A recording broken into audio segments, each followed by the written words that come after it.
भगवान पद्म प्रभु के चरणों में नमन और वंदन। गणनी आर्यका सुपार्श्वती माता जी के नवे समाधि दिवस के शुभावसर पर उनके श्री चरणों में नमन और वंदन एवं भगवान से कामना कि उनका वरदस्त हमारे ऊपर हमेशा बने रहे। सुशिष्या, आपकी सुशिष्या गणनी आर्यका गौरवमती माता जी के चरणों में त्रिवार सादर वंदामि।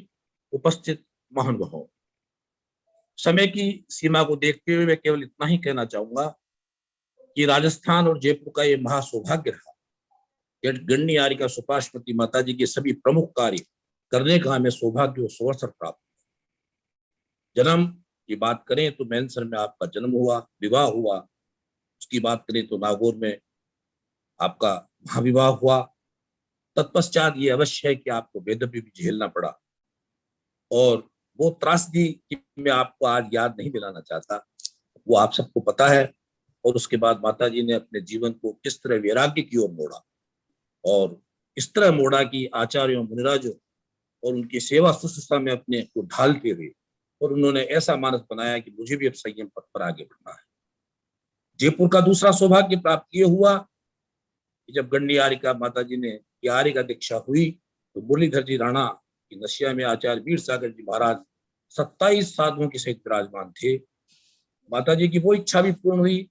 जब वहां गणनी आर्यका इंदुमती माता जी भी मौजूद थी तो वहां आचार्य महावीर कीर्ति जी महाराज भी मौजूद थे। और इतना विशाल संघ, इतने विद्वत जनों के बीच और इतने जयपुर वासियों के बीच जिस तरह की सीधी आर्य दीक्षा हुई, वो संयम साधना की गिनीज बुक में आज दिन तक रिकॉर्ड है। और मैं जयपुर का सौभाग्य मानता हूं कि उनको आर्य का दीक्षा यहाँ प्राप्त हुई, तो इससे गौरव का, हमारा जयपुर का गौरव भी बढ़ा। उसके पश्चात जब 50वां दीक्षा दिवस आया तो यहाँ स्वर्णिम दीक्षा दिवस की छठा आपको पता है किस तरह से देश विदेश से और बाहर से कितने लोगों ने आकर के और यहाँ पर किस तरह से माता जी के प्रति अपनी श्रद्धा व्यक्त की, उसको ज्यादा बताने की जरूरत नहीं है।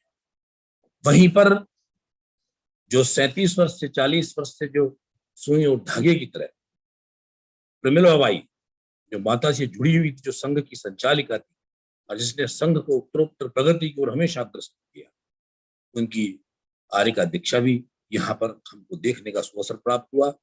और उनकी बिनोरी की झलक तो देखती हुई बनती थी, जिसका आपको सबको पता है। मैं ये शॉर्ट में इसलिए बता रहा हूँ कि स्मरण रहे, आज गुणानुवाद की सभा है, इसलिए सारी चीजें हमारे दिमाग में रहनी चाहिए।